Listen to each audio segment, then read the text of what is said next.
So Derek is going to talk to us about incorporating bias in medical machine learning models. Yes, thank you. Okay, so for the past year and a half I've been working with a collaboration of researchers to try to develop models, machine learning models to help clinicians during the COVID-19 pandemic. And so in doing this project, we've learned a lot about the differences between machine learning models that can be deployed for real-time applications and those that cannot safely be deployed. And so in this talk, I'm just going to highlight one particular example, incorporation bias. And I think this example it doesn't receive a lot of attention in the machine learning community. And it sort of gives a name to a lot of uneasy generalization issues that other researchers have noticed with machine learning models. Okay, so just to introduce our collaboration for a bit. So I've been working with a great team of researchers from all over Europe. And I've bolded some names that you have seen here today. So Carola is a principal investigator in this collaboration. And Jan, who spoke right before me, is also involved, as well as Michael Roberts, who will be speaking after me. And I think Michael Roberts will go into further detail on a lot of what I'm talking about today. But I've been really lucky to work with a great group of researchers for this project. And to give you an idea of our original ambitions for this project, so we want to develop a deep learning model that looks at imaging data like CT and X-ray images and combines this with clinical measurements and can do some sort of severity prediction. So clinicians can help manage resources for patients. So maybe predict which patients are close to death or require oxygen or ventilation, which is really important, especially with scarce resources like ventilators. So that was the initial goal of our collaboration when we got together in March of last year. And we quickly found that a lot of groups have been working on similar approaches for developing machine learning models to help clinicians. And in April of last year, Professor Julia Gog here in Cambridge published a short report. So she's an epidemiologist, a disease modeling expert, and she published a short paper about how researchers can help during this pandemic and use their research skills to be most effective in helping clinicians.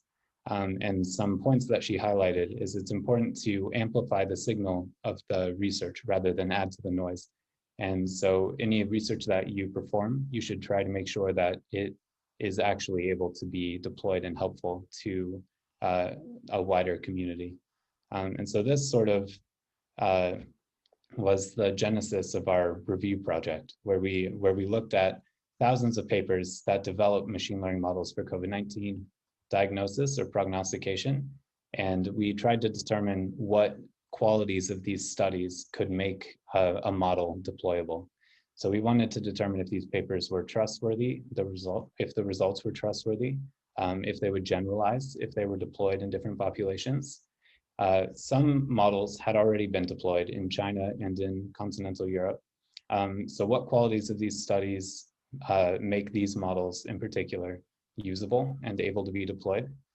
And we also wanted to look into how machine learning researchers could best contribute during this pandemic or future crises.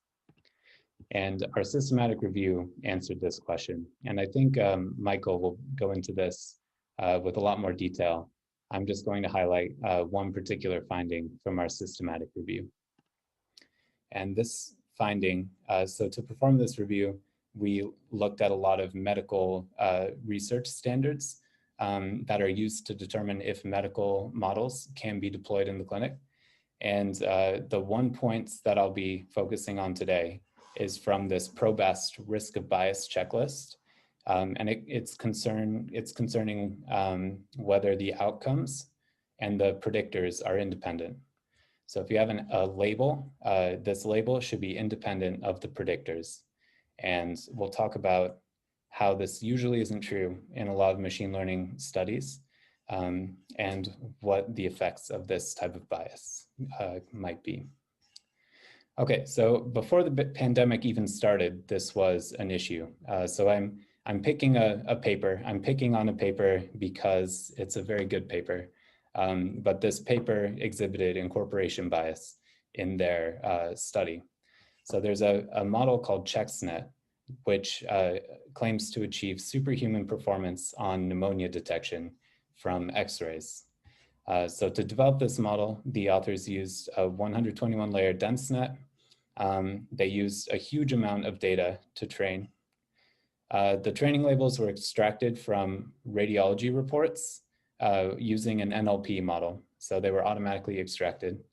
And the testing labels were determined by consensus with 4 radiologists. And the authors determined that their model could perform better than humans because human-machine agreement, so their agreement with their model and other humans, is higher than average human to human agreement. And already, I think there's sort of an uneasy feeling about these results. So it's a bit strange that we're defining superhuman performance in this way, but maybe it's the best way that we can define superhuman performance given this study methodology. And there's some paradoxes that arise from this methodology. So you will have noisy labels, but higher variance labels could lead to better model performance. And this is because if you have high variance labels, the model that you develop won't be as good probably because you have poor labels. But because you're comparing human-machine agreement to human-human agreement, high variance labels mean your benchmark is also much worse. So it'll look like your model is performing better. But the problem is bigger than just having noisy labels. So even if you had perfect labels and the committee perfectly agreed every time, this would mean that superhuman performance is impossible. And this performance definitely wouldn't generalize if you were given another committee that also had perfect agreement.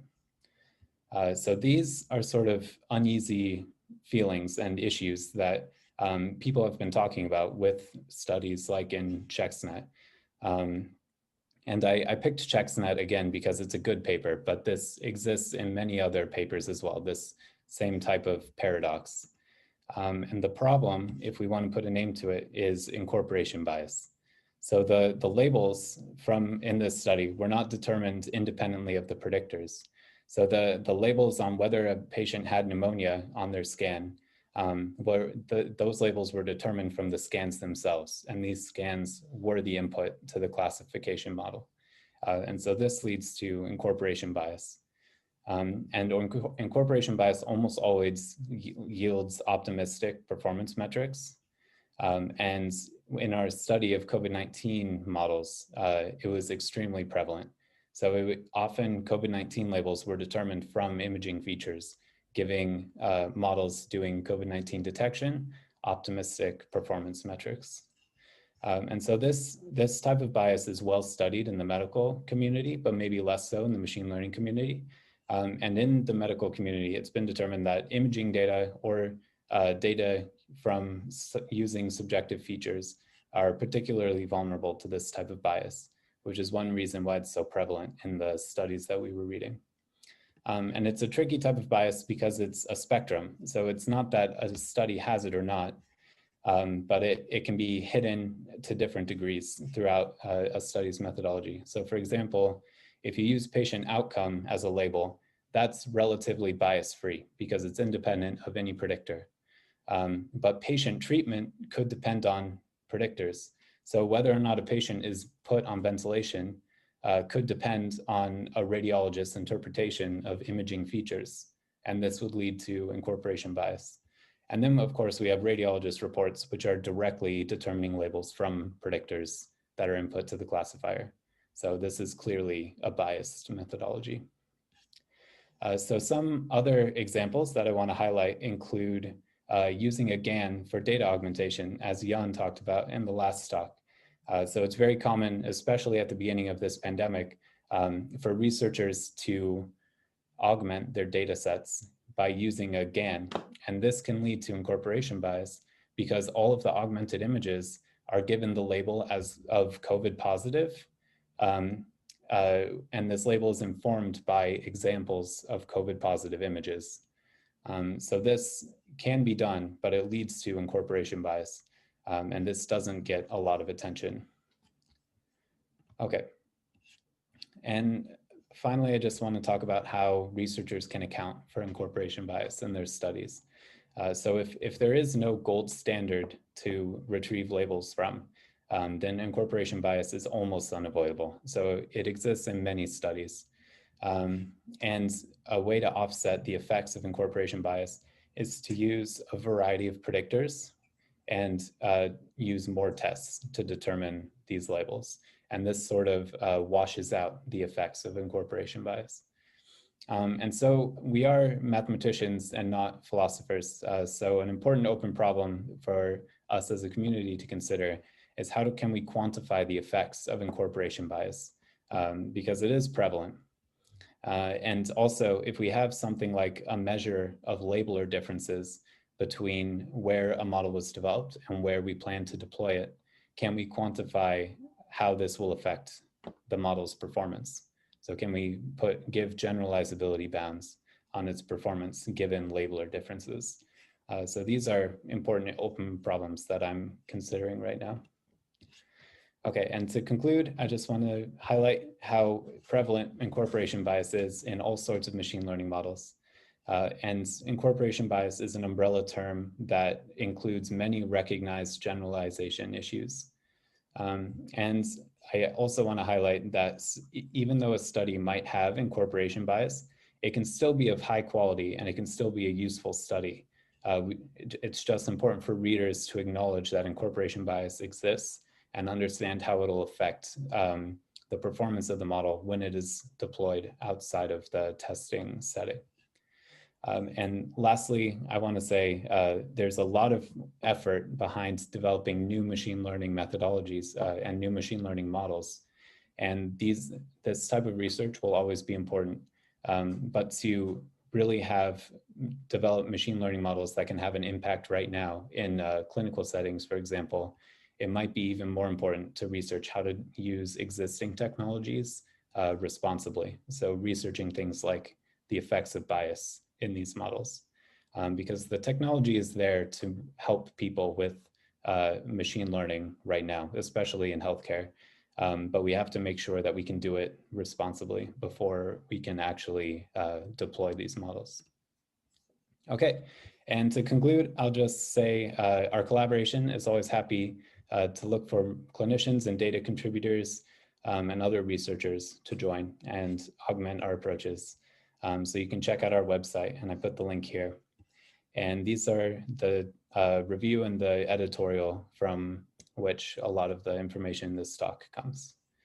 So thank you for having me to talk about this really quickly. Stay around for Michael Roberts' talk, where he'll go more in depth in a lot of these points. And I'm happy to consider any questions that you might have. Okay, thanks a lot, Derek. So yeah, so this was the last talk. I mean, yeah, maybe you have time for one very quick question, but otherwise we're a bit. Yeah, we need to actually move on to the next session, which is the poster presentations. So to give you enough time to actually go through the posters, because now you barely have 30 minutes before the next session, next talk starts. So, so maybe if you have any questions for Derek, you can ask them on Zoom and you can communicate via chat and so on. But otherwise, please go to GatherTown and go and have a look at the posters. You have about 25 minutes until the next talk, which starts at 3:45. Okay, this is the talk by Michael Roberts. Okay, so thanks again for all the speakers, and yeah, so we'll see you in about 25 minutes.